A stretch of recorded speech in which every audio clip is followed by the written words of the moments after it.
से बूढ़े होते जा रहे, पर उसका जो उत्साह है, उस उत्साह में उसकी क्या है, युवापन है। क्यों ऐसा कहा है? क्योंकि इन्होंने बहुत बड़ा स्वप्न देखा है और ये स्वप्न को वो साकार करने के लिए कुछ भी कर सकते हैं। तो यहाँ पर सभी को आह्वान करते हुए कहते हैं कि आप बहाने मत मारो कि मैं कुछ नहीं कर पाऊँगा, ऐसा हो जाएगा, वैसा। लेकिन आप यदि सच्चाई का सपोर्ट करोगे, सहायता करोगे, तो ज़रूर हम अपने इस उद्देश्य में कामयाब हो जाएँगे। इस तरह से लोकमान्य तिलक सभी भारतीय जनता को उठाने का प्रयत्न अपने भाषण के माध्यम से कर रहे हैं, ठीक है? कर सकते हैं। ध्यान देना है, क्रिया किसे कहते हैं? प्रश्न ये है, ठीक है? वो शब्द जिससे ये प्रतीत हो कि सामने वाला व्यक्ति काम कर रहा है, ये काम हो चुका है, तो वो वाले शब्द को हम क्या कहेंगे? क्रिया, ठीक है? वो वाले शब्द को हम क्या कहेंगे? क्रिया, ठीक है? तो क्रिया के भी प्रकार है। क्रिया के प्रकार है, पहला सकर्मक क्रिया, दूसरा अकर्मक क्रिया, ठीक है? तीसरा सहायक क्रिया, ठीक है? तीसरा क्या है? सहायक क्रिया। मैं फिर से रिपीट कर रही हूँ, क्रिया के कितने प्रकार है? 3 प्रकार है, ठीक है? क्रिया के कितने प्रकार है? 3 प्रकार है। पहला है सकर्मक, सकर्मक यानी कर्म के साथ। अब कर्म क्या होता है भाई? कर्म क्या होता है?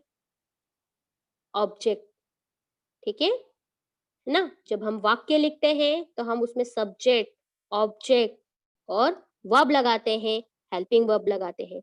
तो वही सब चीज आज हम लोग इस लेसन में पढ़ने वाले हैं, ठीक है?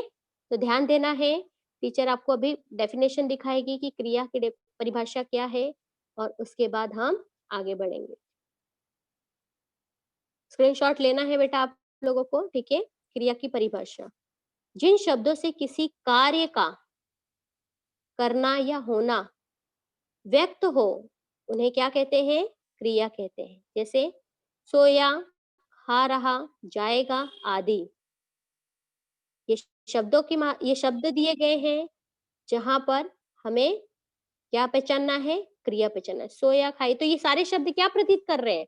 क्या बताने की कोशिश कर रहे हैं कि कोई भी व्यक्ति है, अगर सोया है तो वो क्रिया ही कर रहा है, ठीक है? सोने की क्रिया कर रहा है, खा रहा है तो खाने की क्रिया कर रहा है, जा रहा है तो जाने की क्रिया कर रहा है, ठीक है? उदाहरण स्वरूप, अगर एक वाक्य मैंने खाना खाया देखा जाए तो इसमें क्रिया खाया शब्द है, इसका नाम मोहन है, ठीक है? मैं क्रिया है। तो यहाँ पर आप लोगों को यह बताना है कि जो काम कर रहा है वो संज्ञा या तो फिर सर्वनाम होगी, ठीक है?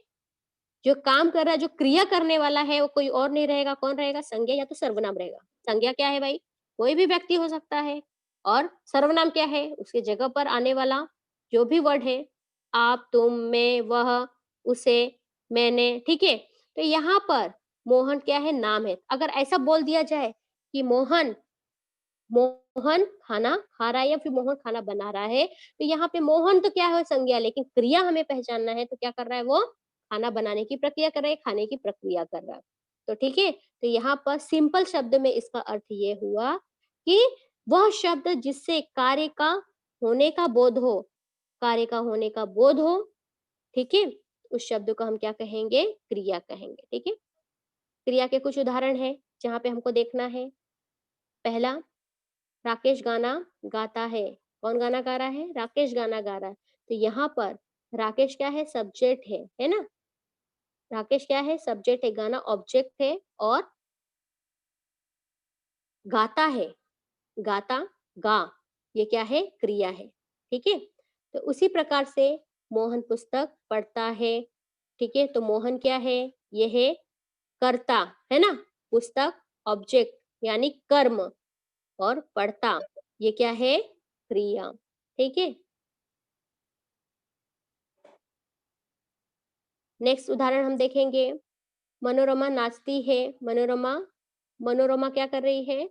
नाचने की क्रिया कर रही है। पर यहाँ पर एक चीज हमें ध्यान देना है, मनोरमा यह सब्जेक्ट है और नाचती है, यहाँ पर नाचना ये क्या है? क्रिया है, पर यहाँ पे कर्म नहीं है। ठीक है, यहाँ पे ऑब्जेक्ट का अभाव है, तो यहाँ पर यह जो वाक्य होगा वो क्या है? वो क्या है? अकर्मक क्रिया। क्या है? अकर्मक क्रिया। अकर्मक कर्मक क्रिया। ठीक है, समझ में आया बेटा? टीचर फिर से रिपीट कर रही है। यहाँ पे आपने ऊपर उदाहरण देखा, ठीक है? ऊपर उदाहरण देखने के साथ-साथ टीचर ने आपको यह भी बताया है कि जिसमें कर्म जुड़ा हो, जिसमें कर्म जुड़ा हो यानी ऑब्जेक्ट जुड़ा हो, तो वह वाक्य क्या कहलाते हैं?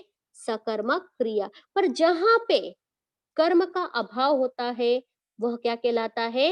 अकर्मक क्रिया। ठीक है, तो यहाँ पे जब हमने दो एग्जाम्पल देखा, जब हमने दो एग्जाम्पल को पढ़ा और वहां पे हमने वाइफरकेशन किया कि सब्जेक्ट कौन सा है, ऑब्जेक्ट कौन सा है और क्रिया कौन सा है, तो हम बका सही सही पहचान जा रहे कि दिया गया वाक्य क्या है? सकर्मक क्रिया। जैसे राकेश गाना गाता है, तो राकेश क्या है बाबा? स है, एस है। एस यानी सब्जेक्ट, गाना ऑब्जेक्ट, गाने की क्रिया, गाना गाता है, ये हो गया हमारा वर्ब हो गया, क्रिया हो गया। तो यहाँ पर ये जो वाक्य है, इस वाक्य में तीनों ही है, तो यहाँ पर यह जो वाक्य क्या कहलाएगा? सकर्मक क्रिया। क्या कहलाएगा? सकर्मक क्रिया। तो अब सकर्मक क्रिया की क्या परिभाषा हो गई? वह वाक्य जहां पर कर्म के साथ की क्रिया की गई हो या फिर कर्म होना आवश्यक है, ऐसे वाक्य को क्या कहेंगे? सकर्मक क्रिया वाले वाक्य। ठीक है, अब इसका ऑपोजिट ले लो भाई, इसका ऑपोजिट ले लो। अब हमने जैसे तीसरा वाला वाक्य पढ़ा, ठीक है, तीसरे वाले वाक्य में हमने क्या देखा? थोड़ा सा मैं जूम कर देती हूँ। तीसरे वाले वाक्य में क्या देखा हमने? मनोरमा क्या कर रही है? ये वाला वाक्य देखो, मनोरमा नाचती है, तो मनोरमा कौन है? एस है, नाचने की क्रिया हो रही है, तो ये क्या है? वर्ब है, वर्ब यानी क्रिया है। तो यहाँ पर बिना कर्म के बिना कर्म के वाक्य पूर्ण हो रहा है। ठीक है, तो बिना कर्म के वाक्य पूर्ण हो रहा है, तो यहाँ पे कर्म तो नहीं है, सिर्फ क्या है? करता है और करता है और क्रिया है। तो यह जो वाक्य है क्या कहलाएगा? अकर्मक अकर्मक क्रिया। ठीक है, अकर्मक क्रिया। तब इसकी डेफिनेशन क्या होगी बाबा? इसकी डेफिनेशन क्या होगी? कि वह वाक्य जो कर्म के अभाव पर भी अपना अर्थ पूर्ण रूप से स्पष्ट करती है, वह क्या कहलाती है? अकर्मक क्रिया। वह वाक्य क्या कहलाएगा? अकर्मक क्रिया वाला वाक्य। ठीक है, समझ में आया यहाँ पर सभी को? सभी को समझ में आ गया है यहाँ पर? सभी को समझ में आ गया सकर्मक क्रिया क्या है, अकर्मक क्रिया क्या है? सभी को समझ में आ गया है क्रिया क्या है? 6th स्टैंडर्ड से हम लोग ये सारी चीजें देख रहे हैं। अभी थोड़ा सा हमें क्रिया के प्रकार के ऊपर बात करना है, ठीक है, जहाँ पे हमने देखा सकर्मक क्रिया, अकर्मक क्रिया। अब एक बच जाता है सहायक क्रिया। ठीक है, एक और क्रिया के प्रकार में से बच जाता है सहायक क्रिया। अब सहायक क्रिया क्या होता है? आप लोग इंग्लिश में बकायदा हेल्पिंग वर्ब पढ़ते हो, है ना? Helping verb is, am, are, है ना, वॉज वर्ब। तो ये एग्जैक्टली क्या है? वो तो एक्शन वर्ड नहीं है, लेकिन वो एक्शन वर्ड को पूर्णता की काम हो रहा है, होने वाला है या खत्म हो गया है, उस चीज का आभास मतलब इस चीज की पूर्णता करने के लिए आप हेल्पिंग वर्ड यूज करते हो वाक्य में, है ना? तो उसी तरह से हिंदी में भी वाक्य में हेल्पिंग वर्ब लगता है। हेल्पिंग वर्ब यानी वो सहायक क्रिया कहलाती है। क्या कहलाती है? सहायक क्रिया। ठीक है, तो अभी हम एक उदाहरण देखेंगे और उदाहरण में हम देखेंगे, एक उदाहरण है जैसे कि मोहन घर जा रहा है। अब यहाँ पे आपको बाइफरकेशन करना है कि मोहन, मोहन क्या है ये? मोहन कौन जा रहा है? मोहन जा रहा है, तो मोहन का क्या हो गया? सब्जेक्ट हो गया। क्या हो गया? कर्ता हो गया, है ना? सब्जेक्ट को हिंदी में कहते हैं कर्ता। ठीक है, कहाँ जा रहा है? घर, है ना? क्रिया का असर किस पे दिख रहा है? ऑब्जेक्ट पे, घर जा रहा है ना, तो घर क्या हो गया? ऑब्जेक्ट यानी कर्म हो गया। जा, जाना, यह क्रिया है। ठीक है, जाना यह क्रिया है, पर अब वाक्य में क्या है, जा रहा है, तो यहाँ पे रहा है वाक्य को पूर्णता का रूप दे रहा है कि वह काम कंटिन्यूस प्रेजेंट टेंस में है ना, अपूर्ण में है, वो जा रहा है, अभी तक पहुंचा नहीं है। तो इस बात का एहसास दिलाने के लिए वाक्य में रहा है शब्द है लास्ट का, तो ये रहा शब्द ही क्या कहलाएगा, सहायक क्रिया कहलाएगा। क्या कहलाएगा, सहायक क्रिया कहलाएगा। ठीक है स्टूडेंट्स, समझ में आया? तो बेटा हमने कंप्लीट कर लिया कि क्रिया किसे कहते हैं, क्रिया के कितने प्रकार है। क्रिया के 3 प्रकार, हमने 3 प्रकार के बारे में बात किया।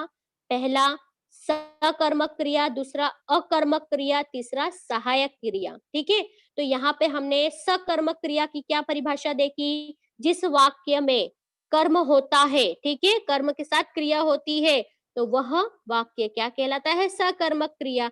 और अकर्मक क्रिया के बारे में हमने क्या देखा, अकर्मक क्रिया के बारे में हमने देखा कि जिस वाक्य में बिना कर्म के वाक्य का अर्थ पूर्णता से समझ में आ जाता है ना, यानी कर्म नहीं होता, उस वाक्य को अकर्मक क्रिया कहते हैं।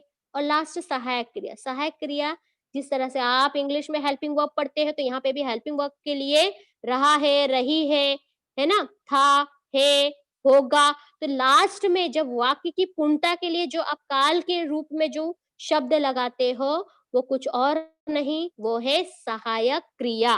ठीक है, सहायक क्रिया एक और एग्जांपल दे देती हूँ। जैसे मैंने आपको क्रिया पढ़ाया, तो यहाँ पे या शब्द है पढ़ाया, पढ़ाने की क्रिया ये हो गया। मैं क्या हो गई, सर्वनाम हो गई, लेकिन सर्वनाम यहाँ पे कौन से पोजीशन पे है, कौन से पोजीशन पे है, कर्ता के पोजीशन पे है ना। आप क्या हो, आप कर्म के पोजीशन पे हो।